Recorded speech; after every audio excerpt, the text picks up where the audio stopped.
여론조작가 신천지 유착 의혹 국민 앞에 진실을 밝혀야 합니다. 지난 2022년 대선 당시 이재명 후보에 대한 악의적인 허위 비방 콘텐츠를 만들어 유포했던 윤석열 캠프 여론공작팀장 이영수 씨가 최근 국민의힘 김문수 후보 캠프에 합류한 사실이 확인됐습니다.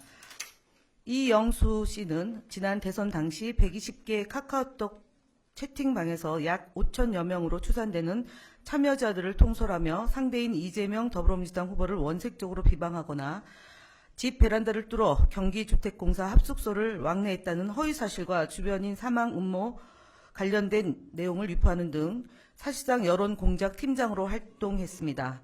이영수와 국민의힘 간 유착의 역사는 어제 오늘의 일이 아닙니다. 이영수는 2007년 이명박 캠프, 2012년도에는 박근혜 캠프, 2017년 홍준표 캠프, 그리고 2022년 윤석열 캠프 등 대선 때마다 조직본부장을 맡으며 마크의 실세로 불리고 있습니다. 최근 김문수 캠프 관계자는 이영수에 대해 이영수 회장이 국회의원보다 높은 사람이라는 발언을 하기도 합니다.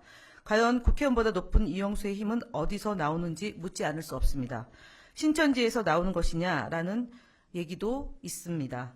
이영수와 신천지 유착은 단순히 의혹이 아닙니다. 이미 그 증거는 차고 넘칩니다. 네, 최초 국민성공실천연합, 이하 국실련이라는 이름으로 시작된 이영수 조직의 2009년 송년회 밤 사진 속에는 놀랍게도 이영수와 원희룡 전 국토교통부 장관 그리고 신천지 이만희 총장이 등장합니다. 이미 오래전부터 신천지와 깊은 관계를 맺어오고 있음을 보여주고 있는 사진입니다. 이후 국실련은 한국의 힘으로 조직 명칭을 변경했고 당시도 신천지 청년회장 출신이자 전 한나라당 부대변인인 차모 씨가 조직국장을 맡아 운영했을 정도로 이영수와 신천지는 뗄래야 뗄 수 없는 조직임을 다시 한번 확인시켜 주었습니다. 이후 이영수는 한국의 힘을 새로운 미래를 준비하는 모임, 이하 세미준으로 확대 운영하였는데 국실련 때부터 함께한 뿌리 깊은 신천지 조직이 현재까지도 꾸준히 이어져 오고 있는 것으로 누구나 의심할 수밖에 없습니다.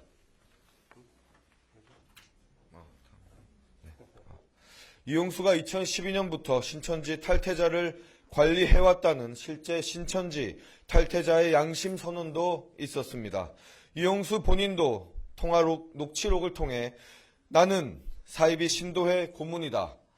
표가 되기 때문에 종교 집단에 모르는 사람이 없다는 말과 함께 신천지와 새누리당과의 관계를 폭로하겠다는 제보자를 향해 대통령한테 죽을 짓 하면 안 된다. 대통령이 약이 오르면 죽이는 것은 간단하다며 협박, 해유한 정황도 드러난 바 있습니다. 이러한 이영수가 최근 또 전면에 나타났습니다. 문수 대통령 세미준 결사대라는 SNS 단체방을 조성 이후 국민의힘 2캠프 조직총괄 1, 조직총괄 1로 명칭을 바꿔 공식 조직으로 운영 중입니다. 지난 윤석열 캠프 가짜뉴스 진원지의 간부였던 닉네임 수호천사 땡땡이 이 단체방의 방장을 맡고 있는 것 또한 확인했습니다. 이단 주술 정치의 어두운 그림자를 걷어내고 진짜 대한민국을 만들기 위한 이번 대통령 선거에 신천지를 등에 업은 세력이 또다시 등장한 것입니다. 김문수 후보에게 묻습니다. 이영수가 이끄는 SNS방에서 단체방에서 무슨 논의를 하고 있습니까? 캠프에서 이영수가 맡은 역할은 무엇입니까? 조직을 이용해 무엇을 하고 있습니까? 이영수를 통해 또 한 번 사회를 어지럽히고 국민을 이간질하는 여론 공작을 꿈꾸는 것입니까? 김문수 후보는 이영수에게 부여한 직책과 업무에 대해 국민 앞에 소상히 진실을 밝히십시오.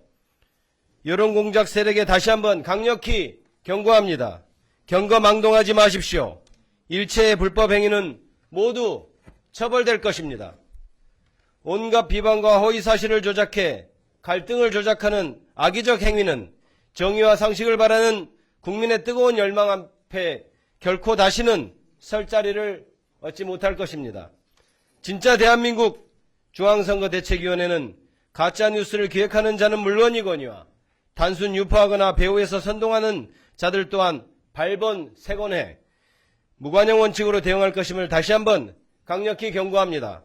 2025년 5월 13일 더불어민주당 제21대 대통령 선거 진짜 대한민국 중앙선거대책위원회 가짜뉴스 대응단 공보단 공명선거 법률지원단 일동 감사합니다.